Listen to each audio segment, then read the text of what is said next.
NRC होने वाली है, मुसलमान नागरिकता साबित कैसे करेंगे, नागरिकता हमसे छीन ली जाएंगी या वग़ैरह वग़ैरह अफ़वाहों में आप सुन रहे हैं एनआरसी के लिए कुछ भी कहीं से भी। तो ये वीडियो आपके लिए बहुत अहम होने वाली है दोस्तों, वीडियो में पूरा बने रहे। और एनआरसी के लिए बहुत ही साधारण से डॉक्यूमेंट्स आज आपको इस वीडियो में बताएंगे कि आप कैसे इकट्ठा कर सकते हैं और अपनी नागरिकता साबित कर सकते हैं। बने रहे पूरा वीडियो में, चैनल को सब्सक्राइब कर ले और इन्फॉर्मेशन आपको इसके लिए होना ही चाहिए। आइए हम वीडियो में जानते हैं कैसे आप साबित करेंगे आपकी नागरिकता। अस्सलाम वालेकुम नाज़रीन, मैं आपकी दोस्त और इन्फो वीडियो में हम हमेशा ही इन्फॉर्मेशन से रिलेटेड वीडियो आपके लिए बनाते ही रहते हैं। तो आज का जो हमारा मौजू है, जो मसला है, वो है एनआरसी को लेकर, यानी कि नागरिकता को लेकर। तो दोस्तों, आपको पता ही है कि हाल ही में हमारे गृह मंत्री हिंदुस्तान के अमित शाह जी ने एक ऐलान किया था कि वो पूरे भारत में मई से पहले या मई में 2024 में इलेक्शन से पहले पूरे भारत में CAA को लागू कर देंगे। इस न्यूज़ को आते ही मीडिया में या चारों तरफ बहुत ही हड़कंप सा मच गया था और चारों तरफ लोग न जाने कैसी कैसी अफवाहें भी बना रहे हैं। मुख्तलिफ़ लोग मुख्तलिफ़ किस्म की बातें भी कर रहे हैं। कोई कह रहा है कि हमारी नागरिकता हमसे छीन ली जाएंगी, कोई कह रहा है कि CAA नागरिकता देने का नहीं, नागरिकता लेने का कानून है। सबसे पहले दोस्तों, आप इस बात को समझ लें कि एनआरसी और CAA ये दोनों एक अलग मौजू है, दोनों अलग चीज़ें हैं। एनआरसी यानी कि आपको आपकी नागरिकता का प्रमाण यहाँ पर देना होगा, जो ये साबित कर सके, जो इस बात की दलालत दे सके कि आप भारतीय नागरिक है, आप भारत में जन्मे हुए हैं।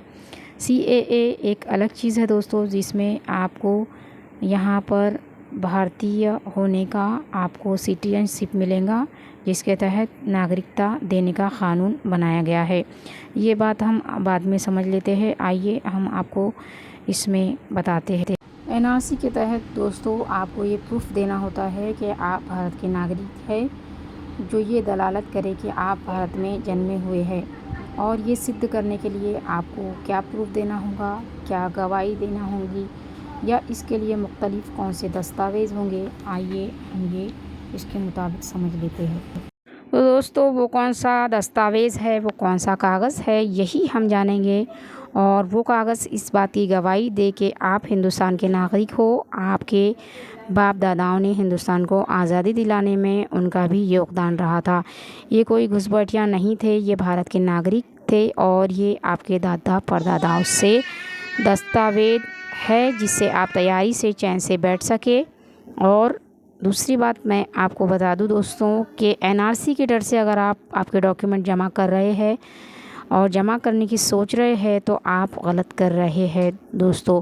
एनआरसी के डर से डॉक्यूमेंट जमा करना सही नहीं है, क्योंकि हर हिंदुस्तानी के पास अपने हिंदुस्तानी भारतीय होने का प्रमाण होना ज़रूरी है। और हम भारत में कई सालों से रहते हैं, तो इसकी हमें ज़रूरत कभी भी पड़ सकती है और कहीं भी पड़ सकती है। तो डॉक्यूमेंट जमा करना ये तो अच्छी बात है, और आपके हिंदुस्तानी होने के डॉक्यूमेंट आपके पास हमेशा ही होना चाहिए, ये हमारे लिए ही अच्छा है। एक तहरीक चली थी दोस्तों 2019 में CAA के ख़िलाफ़, हम अपना डॉक्यूमेंट नहीं दिखाएंगे। बहुत अच्छी तहरीक थी, लेकिन डॉक्यूमेंट होंगे तभी तो ना दिखाओगे, डॉक्यूमेंट नहीं होंगे तो कहाँ से दिखाओगे। मेरा कहने का मकसद यही है कि आप एक हिंदुस्तानी होने का प्रमाण हमेशा आपके जेब में होना चाहिए, क्योंकि मुसलमान का रेशियो बहुत ज़्यादा कम होता है दोस्तों। इसके लिए पढ़े लिखे कम होते हैं मुसलमान, इसीलिए सुनी सुनाई बातों पर बहुत जल्दी से ये विश्वास कर लेते हैं और अफवाहों का शिकार हो जाते हैं, और अफवाहों पर बहुत जल्दी बहक भी जाते हैं। अभी आपने हाल ही में एक व्हाट्सएप पर ग्रुप पर देखिए, एक पर्ची बहुत वायरल हो रही थी, हर ग्रुप पर भेजी जा रही थी ये पर्ची, और आप लोगों को भी मिली होंगी कि इसमें लिखा था कि ये पर्ची बहुत सारे लोग बोल रहे थे कि ये पर्ची का स्क्रीनशॉट ले ले, इसका फ़ोटो ले ले, वगैरह वगैरह अपने जेब में रख ले, जब भी एनआरसी होगा तो इस पर्ची को आप दिखा देना। बहुत से ग्रुप में वायरल हुआ था ये पर्ची, और सिर्फ इसकी एक कॉपी अपने जेब में रख कर लेनी है। क्या ये एक पर्ची आपको CAA NRC से बचा लेंगी? तो आप सोचिए कि ये पर्ची अगर कुछ भी कोई भी बोलता है दोस्तों, तो आप उस पे यकीन कर लेते हो। आपकी नागरिकता साबित करने के लिए ये पर्ची काफ़ी है। तो गवर्नमेंट ऑफ इंडिया अगर आपको NRC लागू करती है तो ये पर्ची आपको नागरिकता देंगी? तो ये बात बिल्कुल भी झूठ है दोस्तों, बिल्कुल नहीं देंगी। ये एक RTI का जवाब है कि कोई भी आम आदमी को ये अधिकार नहीं है कि वो आपको आपके भारतीय होने के सबूत मांगे। लेकिन अगर आप पे कोई FIR दर्ज होती है, कोई मामला दर्ज होता है, उसके आपको आपकी नागरिकता साबित करनी पड़ेगी। फिर आपको आपके वो सबूत, वो दस्तावेज़ बताना ज़रूरी है। इसीलिए हमने ये वीडियो बनाई है दोस्तों। और इस वीडियो में हमारे बहुत ही ये वीडियो आपकी बहुत काम की होंगी, इसलिए इसको ज़्यादा से ज़्यादा शेयर करें। हर नागरिक तक दोस्तों, हर मुसलमान तक आप ये वीडियो ज़रूर शेयर करें, पहुंचा दें, ताकि हर मुसलमान अपने डॉक्यूमेंट NRC होने से पहले तैयारी कर ले या बना के रख ले। और आपको बता दें कि 2019 में जब यह कानून लाया गया था, तब तक से लेकर अब तक लाखों मुसलमानों ने अपने डॉक्यूमेंट बना भी लिए थे और बना कर रख लिए थे। ख़ासकर साउथ के एरिया के जो लोग हैं, उन्होंने अपनी नागरिकता साबित करने वाले सारे डॉक्यूमेंट बना लिए थे। नाज़रीन, हमारा जो संविधान है, हमारा जो कॉन्स्टिट्यूशन है ऑफ इंडिया है, उसमें आर्टिकल 5 to 11 के सिटीज़नशिप से डील करता है। उसमें बताया गया है कि हिंदुस्तान का नागरिक कौन कौन होगा।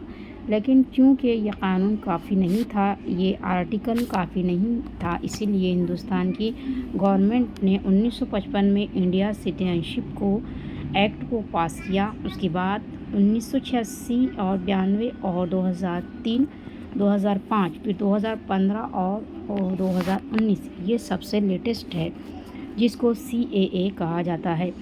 इसमें रद्द बदल करके अमेंडमेंट की गई। इस कानून में हिंदुस्तान के नागरिक होने की मुख्तलिफ प्रावधान बयान किए गए हैं, जैसे कि citizenship by birth, bye decent और बाय रजिस्ट्रेशन। हमारे बहस का मुद्दा ये 3 ही है दोस्तों, और इसीलिए इन सिर्फ 3 मुद्दों पर हम बात करेंगे। और भी मुख्तलिफ प्रावधान है, क्योंकि हमारे माशरे में सभी उम्र के लोग रहते हैं। किसी की उम्र 100 साल है, कोई 50 साल का होता है, कोई 70 साल का होता है, कोई 90 साल। तो अलग अलग उम्र के लोगों को उनके नागरिक का प्रमाण कि वो हिंदुस्तान के नागरिक हैं, उनके लिए अलग अलग नियम है। तो हम स्टेप बाय स्टेप समझेंगे दोस्तों, कि इसको ध्यान से सुनिएगा। तो वो लोग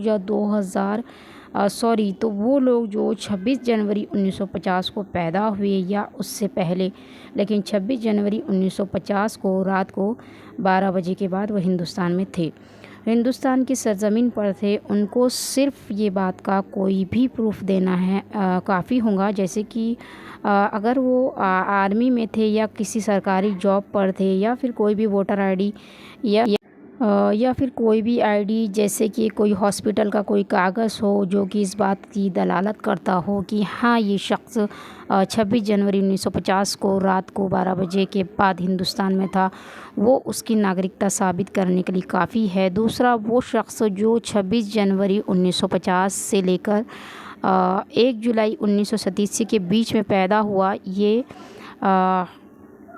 डेट्स आप ध्यान में रखें दोस्तों, इसे सुनना भी ध्यान से। दूसरा, वो शख्स है जो 26 जनवरी 1987 को पैदा हुआ, उसको सिर्फ इस बात का सबूत देना है कि उसकी पैदाइश 26 जनवरी 1950 से लेकर 1 जुलाई 1987 के दरमियान में पैदा हुई है, काफ़ी होगा उसके लिए प्रूफ। क्या देना है, सॉलिड प्रूफ क्या होगा, आपको आगे बताएंगे। तीसरा, वो शख्स जो जुलाई 1987 के बाद पैदा हुआ और लेकिन 3 दिसंबर 2004 से पहले अगर वो अपना ऐसा कोई भी सबूत देता है कि वो भारत में पैदा हुआ है, वो काफ़ी नहीं होगा, बल्कि उसको दोस्तों उसके अपनी फ़ाइल के साथ साथ अपने माता पिता यानी कि अपने माँ बाप की भी फ़ाइल लगानी होगी, जो कि देखिए मेरी पैदाइश के वक्त मेरे दोनों माँ बाप भारत के नागरिक थे, और दूसरा वो माँ बाप घुसपैठिया नहीं थे, माइग्रेंट नहीं थे, उसका प्रूफ उनको देना है। चौथा वो बच्चा है जो 2004 के बाद पैदा हुआ है, दिसंबर 2004 के बाद से लेकर अब तक अगर वो अपना कोई भी प्रूफ ऐसा देता है कि जो दलालत करे कि वो भारत का नागरिक है, ये काफ़ी नहीं होगा, उसको अपने साथ साथ अपने माँ बाप की फ़ाइल लगानी पड़ेगी कि देखिए मैं भी भारत का नागरिक हूँ और मेरे भी वालिदैन हैं वो भी भारतीय है, तब जाके भारत की नागरिकता साबित होगी। इसको कहते हैं सिटीजनशिप बाय बर्थ। एक होता है सिटीजनशिप बाय डिसेंट। 26 जनवरी 1950 के बाद अगर कोई शख्स पैदा हुआ है हिंदुस्तान में, यहाँ उसकी शादी हुई, उसके बाद से वो तो देखिए दोस्तों बहुत सारे जगहों पर ऐसा भी होता है कि वो हिंदुस्तानी तो है लेकिन उसकी शादी हुई, फिर वो विदेश में जा कर के जॉब के लिए शिफ्ट हो गए, और हिंदुस्तान में तो पैदा हुए हैं लेकिन उसकी शादी के बाद जो है तो वो विदेश में काम करने के लिए चला गया। जैसे कि आजकल लोग जाते हैं है ना, सऊदी अमेरिका या कहीं पर भी वो जॉब करने के लिए चले जाते हैं। अब वहाँ अगर विदेश में उसका बच्चा पैदा होता है तो फिर 10 दिसंबर 1992 से पहले तो वो ऑटोमेटिकली क्या है भारत का नागरिक, वो बच्चा खुद ही ऑटोमेटिकली भारत का नागरिक बन जाता है दोस्तों। और इसके माँ बाप में से कोई एक भारत का नागरिक है तो वो बच्चा कहलाएगा, इसमें एक ऑटोमेटिकली नागरिक कहलाएगा। इसमें एक बात ये भी है कि ख़याल रखने वाली बात है कि उस बच्चे का जो वालिद है वो बाय डिसेंट नहीं होना चाहिए। अगर उसके वालिद बाय डिसेंट है तो उस केस में उसके वालिद को इंडियन हाई कमीशन में जाकर उस बच्चे को रिपोर्ट करना होगा, पंजीकरण करना होगा, तब जा कर के उसको नागरिकता मिल जाएंगी। इसी तरीके से 3 दिसंबर 2004 से लेकर अब तक जितने भी बच्चे पैदा हुए हैं वो भारतीय तब होंगे जब 1 साल के अंदर अंदर इंडियन हाई कमीशन में जाकर उसके माँ बाप उसका रजिस्ट्रेशन या पंजीकरण करे, उसका पंजीकरण कर ले। वो अगर ऐसा नहीं करते हैं तो वो भारतीय रहेंगे लेकिन उनका बच्चा भारत का नागरिक नहीं रहेगा। याद रखिए दोस्तों, ये बातें समझने वाली है, ध्यान देकर सुने। इसको कहते हैं सिटीजनशिप बाय डिसेंट। अब आता है सिटीजनशिप बाय रजिस्ट्रेशन। अब देखिए इसे आसान लफ्ज़ों में हम समझ लेते हैं कि अगर इसको हम समझे तो ये जो क़ानून है CAA, ये नागरिकता देने का क़ानून है दोस्तों। जैसे कि हमने पहले बताया, लोग इसमें अपना रजिस्ट्रेशन करवाएंगे, वो डिक्लेयर करेंगे कि हम उस साल जो है हिंदुस्तान में आए थे और उस देश से आए थे वग़ैरह वग़ैरह, तो उनको जो नागरिकता दी जाएंगी उसको कहा जाएगा सिटीजनशिप बाय रजिस्ट्रेशन। अब देखो करना क्या है, करना ये है, आपको बता दे कि आसाम में जब NRC लागू हुआ तो 10 लाख लोगों की तादाद में संख्या थी जिनके पास सारे दस्तावेज़ थे, सब कुछ था दोस्तों, लेकिन फिर भी वो अपनी नागरिकता साबित नहीं कर पाए। उसकी वजह क्या है? उसकी वजह ये है कि उनके नाम में उनके वालिद के यानी उनके डॉक्यूमेंट में उनके वालिद की जो स्पेलिंग है वो कुछ और है, और जो उनके वालिद है उनके जो डॉक्यूमेंट हैं उनमें स्पेलिंग कुछ और थी। तो स्पेलिंग मिस्टेक होने की वजह से वो लोग अपनी नागरिकता साबित नहीं कर पाए थे।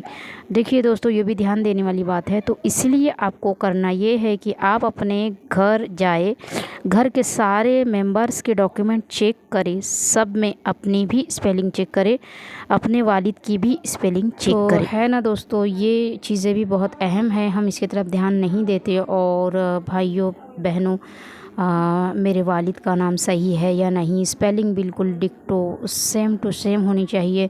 दोस्तों जो बात मैं आपको बता रही हूँ ये पूरा जो प्रोसेस है दोस्तों, ये बहुत ही मुश्किल से लिया गया है। तो वीडियो को ज़रूर आप लाइक करके शेयर करना दोस्तों, क्योंकि ये बातें मैंने बहुत जगहों से तफ्तीश करके निकाली है। जो बड़े बड़े जज हैं ना, जितने भी बड़े बड़े, उनका निचोड़ मैं आपके सामने पेश कर रही हूँ। यही बातें मैंने उनके तरीक़े से सुनी थी, और बड़े बड़े जो जज है उनकी भी यही कहना था कि यही बातें मैं आपके सामने पेश कर रही हूँ। तो आप वीडियो को ज़्यादा से ज़्यादा शेयर करें, क्योंकि अफवाहों पर हम बहुत जल्दी ध्यान दे देते हैं और सही बातों पर ध्यान नहीं देते। तो दोस्तों अब बात आ जाती है कि सब में ऑथेंटिक और सब में सॉलिड डॉक्यूमेंट क्या होगा। तो इसमें सब में मजबूत और सॉलिड डॉक्यूमेंट की अगर हम बात करें तो इसमें आपका जन्म पत्र यानी कि बर्थ सर्टिफिकेट है दोस्तों। इसके ज़्यादा सॉलिड और ऑथेंटिक डॉक्यूमेंट्स हो ही नहीं सकता, क्योंकि ये अगर आपने नहीं बनाया है तो आप कितने भी साल के रहने दो, वो मसला नहीं है। आज के दौर में बनाना बहुत आसान है। आप 60 साल के हो या 90 साल के हो, आपके ज़माने में बर्थ सर्टिफिकेट नहीं बनता हो तो भी कोई प्रॉब्लम नहीं है। आज के ज़माने में सब पॉसिबल है, आप जाकर यहाँ से बना ले। बर्थ सर्टिफिकेट सब में अहम है। ये बना लेने के बाद आप आपके नेम की स्पेलिंग जो होती है, हमारे मुस्लिम्स में बहुत नेम में मिस्टेक होता है दोस्तों, कहीं पर आई गलत होता है, कहाँ पर ई गलत होता है। तो ये सारी मिस्टेक्स हम चेक कर लें, और ये सारी डॉक्यूमेंट्स चेक करने के बाद हम तैयारी पहले ही कर लें, क्योंकि अगर बहुत टाइम में एनआरसी अगर लागू हो जाता है या फिर टाइम पर हम ये सब चीज़ें करते हैं तो हमारे कुछ समझ नहीं आता है क्या करना चाहिए क्या नहीं, और लोग ज़्यादा पैसे भी ऐंठते हैं हमारे से। तो ये चीज़ें हम पहले ही चेक कर लें। और डिटेल्स में अगर हम बताने जाए तो वीडियो बहुत लंबी हो रही है दोस्तों। आपको ये वीडियो कैसी लगी आप कमेंट बॉक्स में ज़रूर बताएं। जितना जहाँ तक मुझे समझा था मैंने समझाने की कोशिश की है एनआरसी और सीएए को लेकर। तो इन्फॉर्मेशन से रिलेटेड कोई भी वीडियोस की अपडेट के लिए प्लीज़ चैनल को सब्सक्राइब करके इस वीडियो को शेयर करना ना भूलें दोस्तों। आज के लिए ये इन्फॉर्मेशन आपको कैसी लगी आप कमेंट में मुझे ज़रूर बताएँ। अल्लाह हाफ़िज़।